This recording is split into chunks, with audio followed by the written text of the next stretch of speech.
आपने सुना ही होगा कि म्यूचुअल फंड सही है, लेकिन कौन से म्यूचुअल फंड्स आपके लिए सही हैं? कौन से म्यूचुअल फंड्स में आज इन्वेस्ट करके आप 5 साल बाद अच्छा फायदा कमा सकते हैं? इसी सवाल का जवाब हम देने की कोशिश करेंगे हमारे इस वीडियो में। हमने ये टॉप 5 म्यूचुअल फंड सिलेक्ट करते वक्त इनके लॉन्ग टर्म रिटर्न के ट्रैक रिकॉर्ड पर खास ध्यान दिया है।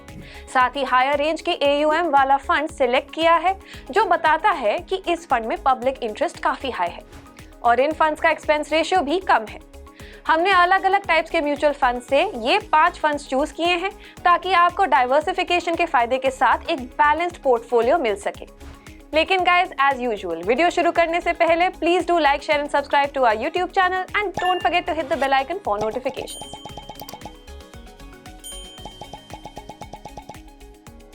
Number 1, Nippon India large cap fund. ये एक लार्ज कैप फंड है, मतलब फंड में जमा हुए कुल पैसे में से 80% तक लार्ज कैप स्टॉक्स में लगता है। फंड का ऑब्जेक्टिव है आपको लंबे समय में स्टेबल और डिसेंट रिटर्न्स देना। अब देखते हैं फंड की पास्ट परफॉर्मेंस। इस लार्ज कैप फंड ने पिछले 5 सालों में 13.96% का रिटर्न दिया है, जबकि इसी की कैटेगरी का एवरेज रिटर्न 11.98% का है। फंड का एक्सपेंस रेशियो 0.9% है। फंड का AUM 15,583 करोड़ रुपीस है। Next up is quant mid cap fund. ये एक मिड कैप फंड है, मतलब ये कि कुल जमा पैसे में से फंड कम से कम 65% तक पैसा मिड कैप स्टॉक्स में लगाता है। लार्ज कैप के मुकाबले मिड कैप फंड्स में ज्यादा उतार चढ़ाव देखने को मिलता है। अब नजर डालते हैं इस फंड की पास्ट परफॉर्मेंस पर। इस मिड कैप फंड ने पिछले 5 सालों में 23.17% का रिटर्न दिया है, जबकि इस कैटेगरी का एवरेज रिटर्न 17% का है। फंड का एक्सपेंस रेशियो 0.63% है। फंड का AUM 2,531 करोड़ रुपीस है। At number 3 we have Aditya Birla sun life income fund. ये एक medium to long duration debt fund है, जो 4 से लेकर 7 सालों तक के ड्यूरेशन वाले मनी मार्केट और डेट इंस्ट्रूमेंट्स में अपना पैसा लगाता है। अब देखते हैं फंड की पास्ट परफॉर्मेंस।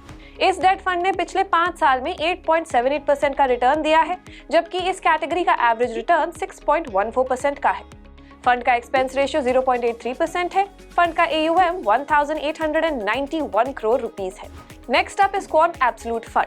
ये एक अग्रेसिव हाइब्रिड फंड है जो इक्विटी और डेट इंस्ट्रूमेंट्स दोनों में निवेश करता है।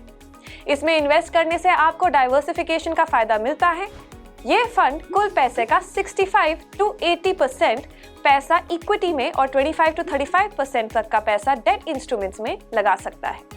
अब देखते हैं फंड की पास्ट परफॉर्मेंस। इस हाइब्रिड फंड ने पिछले 5 सालों में 19.84% का रिटर्न दिया, जबकि इस कैटेगरी का एवरेज रिटर्न 12.23% का है। फंड का एक्सपेंस रेशियो 0.56% है। फंड का AUM 1,324 करोड़ रुपीस है। नेक्स्ट अप इस बंधन निफ्टी 50 इंडेक्स फंड। ये एक इंडेक्स फंड है जो निवेश के मामले में निफ्टी 50 को फॉलो करता है और आपको एक पूरे इंडेक्स के डाइवर्सिफिकेशन का फायदा देता है। अब एक नजर डालते हैं फंड की पास्ट परफॉर्मेंस पर।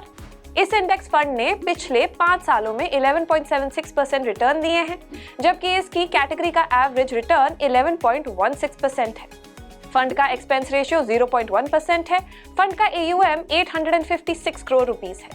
ये सभी म्यूचुअल फंड्स सिर्फ और सिर्फ पुराने डेटा की मदद से चुने गए हैं और पास्ट परफॉर्मेंस का मतलब ये नहीं कि फ्यूचर में भी ये अच्छा ही परफॉर्म करेंगे।